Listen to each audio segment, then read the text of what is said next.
Welcome to today's lecture, which is on 1923 to 1929 in Weimar Germany. So this lecture is going to cover three main points, starting with the Munich Putsch, which happens at the beginning of the period. Then we're going to look at how Germany recovered following the Munich Putsch under Stresemann, and how during that time the Nazis were reorganising their party. It's a period that sometimes gets brought up in exams, particularly questions on causes and consequences of the Munich Putsch and on whether or not Stresemann really did help Germany recover. So it's an important period to study, and it's sometimes quite misunderstood. So we're going to look in detail at being able to explain the causes and consequences of the Munich Putsch, describe the events of the Munich Putsch, evaluate the effectiveness of Stresemann in helping Germany recover, and explain how Hitler changed the Nazi Party during that time. So the first thing we're going to look at is the Munich Putsch.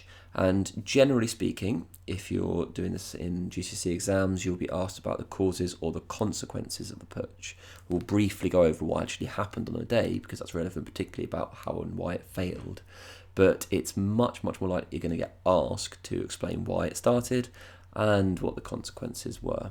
So we'll start off with why the Munich Putsch started when it did, and you can easily remember this by using an acronym based upon the sentence "Why Nazis Started Munich Battle." So if you use the first letter of each of those words, it links into a reason why they started.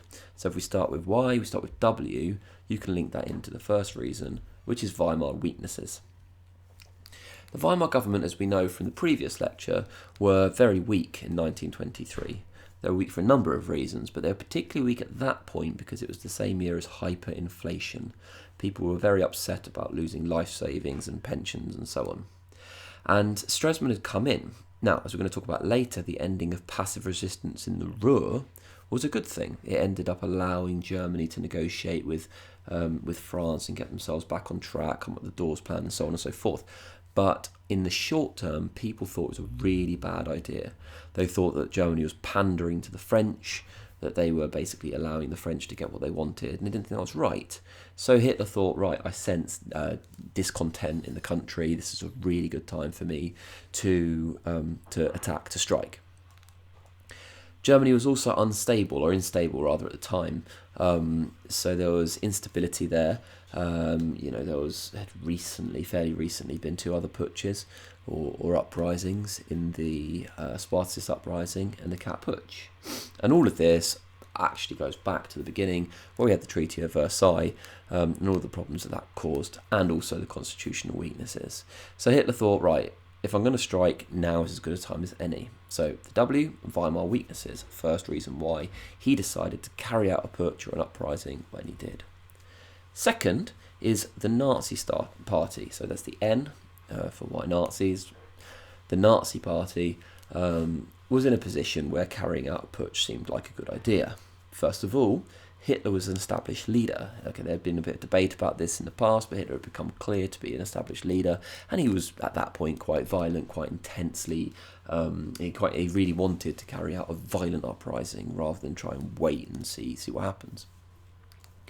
The Nazi Party had attracted 50,000 supporters, which at that time was a large number, and some of those supporters were members of the SA, and this was a private army, the brown shirts, and they really wanted to attempt this putsch, and they were putting pressure on Hitler to do so.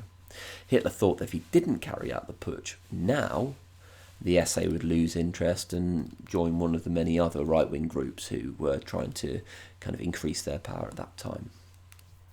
Finally, as part of the Nazi Party, Hitler had developed a close relationship with General Ludendorff. Now, we heard about him in the lecture on the Treaty of Versailles because he was somebody who talked in depth about the stab in the back myth, and he was kind of a very famous army general. So Hitler thought with Ludendorff's support, he could convince the army to support them. Another reason, and the S in that acronym, is Stresemann. He was a new leader, and as briefly mentioned earlier, he was not popular because he had come in and almost immediately called off this passive resistance in the Ruhr. So the leader himself, Hitler, thought it was a good time to test the government because it had only just got a new leader.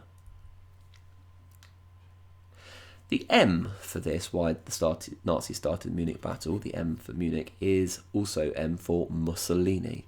Mussolini was the dictator of Italy, and he'd only just become the dictator of Italy. He was a fascist, much like Hitler. He was very right-wing, and he carried out a very similar putsch in marching on Rome, which was their capital the year before. He'd become the dictator of Italy, so Hitler was inspired by him. Finally, B for Bavarian leaders, also for battle.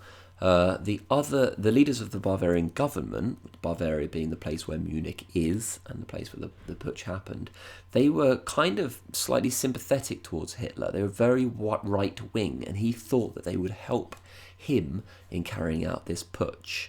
Their leaders Lossow and Kahr had been plotting against the Weimar Republic in the past, or fairly recently. They'd actually called off there because they were thinking about doing a similar kind of thing. They'd called it off, but Hitler thought he could convince them to rejoin an uprising against the national government. So Hitler thinks this is a perfect opportunity to try and overthrow the government. And much like the Freikorps and the Spartacists before him, he was going to do this by force.